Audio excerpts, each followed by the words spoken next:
শিক্ষাক্ষেত্রে গেস্টাল্ট মতবাদ খুবই একটা গুরুত্বপূর্ণ মতবাদ।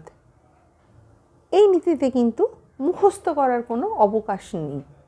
এই নীতিতে সবসময় আমরা কিন্তু বোঝার চেষ্টা করব এবং অন্তর্দৃষ্টির উপর আমরা কিন্তু বিশেষভাবে লক্ষ্য রাখব। সাধারণত আমরা কি করি, কোনো কিছু শিখতে গেলে আমরা একবার ভুল করি আবার শিখি, আবার ভুল করি আবার শিখি, আবার কখনো কখনো দেখা যায় যে আমরা মুখস্থ করছি। কিন্তু মুখস্থটা আমরা কিভাবে করি? কখনো আমরা না বুঝেও কোনো কিছু মুখস্থ করি, আবার কখনো আমরা দেখা যাচ্ছে বুঝেও মুখস্থ করি। প্রচেষ্টা এবং ভুল পদ্ধতির যে নিয়মটা রয়েছে সেখানে কিন্তু দেখা যায় যে আমাদের কিন্তু অনেক শ্রম অপচয় হয়ে থাকে। আমরা শিখছি ভুল করছি, শিখছি ভুল করছি, যে শেখার মধ্যে যে যতটা গুরুত্ব দিয়ে শেখা বা কোনো কিছু শিখতে গেলে সেখানে যে আমাদের যতটা জোরপূর্বক শেখা, সেই শিক্ষাটা কিন্তু সেখানে ব্যবহার করা হয় না। কিন্তু গেস্টাল্ট মতবাদে আমাদের কিন্তু আমাদের অনেক ভাবাচ্ছে এবং সেই কোনো কিছু যখন আমরা শিখছি তখন কিন্তু আমরা পরিপূর্ণভাবে আমাদের কিন্তু অন্তর্দৃষ্টিটাকে কাজে লাগাচ্ছি।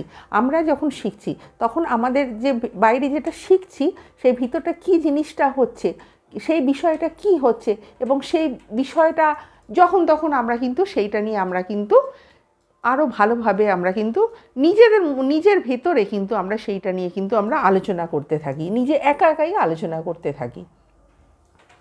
প্রচেষ্টা এবং ভুল পদ্ধতির যে নিয়মটা রয়েছে সেখানে কিন্তু অনেক শ্রম অপচয় হচ্ছে।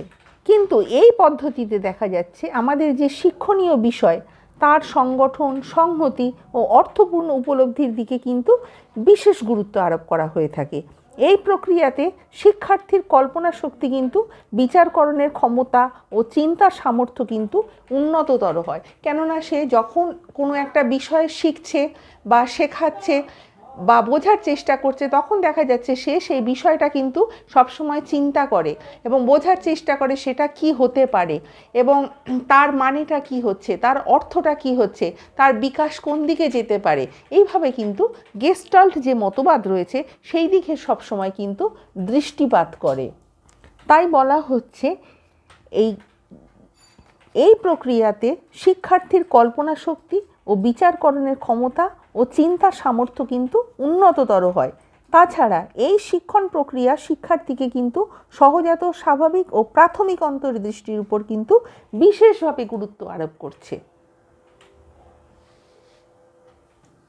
গেস্টাল্ট মতবাদ বর্তমানে কিন্তু খুব একটা গুরুত্বপূর্ণ স্থান অধিকার করে রয়েছে এবং এই মতবাদ এতটা প্রাধান্য পেয়েছে বলে যে সমগ্র বিষয়টাকে জানার উপর কিন্তু এতটা গুরুত্ব দিচ্ছে বলে এই বিষয়টার প্রাধান্য কিন্তু বর্তমানে খুব চারিদিকে প্রচলিত হচ্ছে।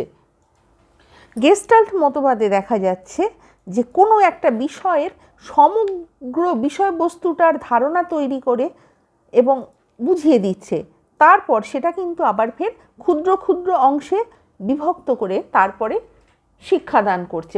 সমগ্র জিনিসটাকে প্রথমে আমাকে বুঝতে হবে, তাহলে সমগ্র জিনিসটাকে আমাকে বুঝতে গেলে ক্ষুদ্র ক্ষুদ্র পার্টকে বুঝতে হবে। তাহলে এই যে সামগ্রিক যে একটা ধারণা হচ্ছে, যে আভ্যন্তরীণ যে একটা সামগ্রিক ধারণা হচ্ছে, সেই ধারণাটাকে আমায় কিন্তু পার্ট পার্ট করে আমাকে কিন্তু বুঝে সেই সামগ্রিকের যে ধারণাটা সেইটা কিন্তু গেস্টাল্টবাদীদের মতবাদে কিন্তু দেওয়া হয়। কিন্তু দেখা যাচ্ছে প্রথমে যদি কোনো কিছুর ধারণা না থাকে, সেই বিষয়টা যদি বোঝানোর চেষ্টা করা হয় তাহলে কিন্তু বিষয়টা একটা যান্ত্রিক ও অন্ধ বলে মনে হবে। তাই আমরা যখন কোনো কিছু বিষয় বোঝাবো, আমার যে সেই বিষয়টার একটা যে সামগ্রিক রূপ বা তার যে একটা ক্লু এমন কিছু দিতে হবে যার ফলে আমি কিন্তু সমগ্র বিষয়টাকে বুঝতে পারি এবং সেটা থেকে আমি ধরতে পারি যে তার বিষয়টা কি হবে এবং তার যে সমস্ত কিছু, তার পারিপার্শ্বিক অবস্থা, তার যে সামগ্রিক যে অরিজিনাল যে বিষয় এবং তার যে ছোট ছোট যে খণ্ড, সেইগুলো জেনেই কিন্তু আমরা কিন্তু মূল বিষয়ে আমরা কিন্তু চলে যেতে পারি। এটাই হচ্ছে গেস্টাল্ট মতবাদীদের মূল কথা।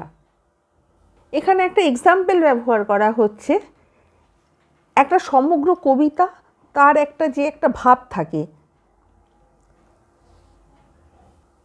তার যে মেন যে ভাবটা রয়েছে সেইটা যদি আমি না জানি তাহলে ছোট ছোট করে আমি যখন সেটা বোঝাবো সেটা তো সহজে কেউ বুঝতে পারবে না। তাই আমাকে যে কবিতার যে সুন্দর একটা ভাব সেইটাকে বুঝিয়ে আমি রসাস্বাদন করিয়ে যদি আমি ছোটো ছোটো করে ভেঙে ভেঙে বলি, তাহলে কিন্তু সেই কবিতাটা শুনতেও ভালো লাগবে, তাড়াতাড়িও শেখা যাবে এবং সেই বিষয়টা আরও সুন্দরভাবে বোঝা যাবে। তাই গেস্টাল্ট মতবাদীদের নীতি অনুযায়ী মানে যে সমস্ত জিনিসের যে রসাস্বাদন বা সমস্ত জিনিস শিখতে গেলে যে তার একটা মূল যে বিষয়টা রয়েছে এবং ভালো লাগার যে বিষয়টা রয়েছে, এবং আমরা যদি সেই অরিজিনাল জিনিসটা ধরে ফেলি, তাহলে কিন্তু আমরা পার্ট পার্ট যে অংশগুলো সেগুলো সব কিছু আমরা আস্তে আস্তে সবই বুঝে যাব। গেস্টাল্ট নীতি অনুযায়ী শিক্ষাক্ষেত্রে সংশ্লেষণ পদ্ধতি ব্যবহার করা হয়। ফলে প্রথমে শিক্ষার্থীকে সমগ্র বিষয়বস্তু সম্বন্ধে একটা ধারণা অর্জন করতে হবে, তারপর অংশগুলোর আলোচনা করা হবে। আগেকার কি পদ্ধতি ছিল? বিশ্লেষণ থেকে সংশ্লেষণ, আর এখনকার পদ্ধতি হলো সংশ্লেষণ থেকে বিশ্লেষণ, আবার বিশ্লেষণ থেকে সংশ্লেষণ। গেস্টাল্ট মতবাদীরা বলেন শিক্ষণ আসে অন্তর্দৃষ্টির মাধ্যমে। অন্তর্দৃষ্টির মাধ্যমে সমগ্র বিষয়টির বা সমস্যাটার যে অন্তর্গত বিভিন্ন অংশের পারস্পরিক সম্পর্কটা যদি আমরা জানতে পারি, তাহলে আমরা কিন্তু সব কিছুই জানতে পারি। শিক্ষার্থীর মধ্যে এই সম্পর্ক স্থাপনের দক্ষতা যাতে স্পষ্টভাবে জন্মায়, সেদিকে কিন্তু লক্ষ্য রাখতে হবে। সম্বন্ধ বা সম্পর্ক স্থাপনের কৌশলটা শিক্ষার্থীর কিন্তু আয়ত্ত করতে হবে। আর যদি এই যে ভেতরের যে একটা সম্পর্ক রয়েছে, সেই সম্পর্কটা যদি এরা যদি ভালোভাবে রপ্ত করতে পারে, তাহলেই কিন্তু শিক্ষণ দ্রুত হয়ে যাবে।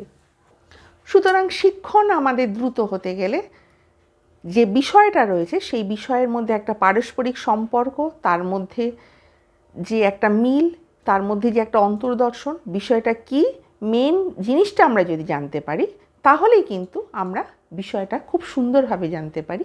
গেস্টাল্ট মতবাদীরা তাদের এই মতবাদ দিয়েছেন। পরে অন্য দিন একদিন সমালোচনাটাও করব।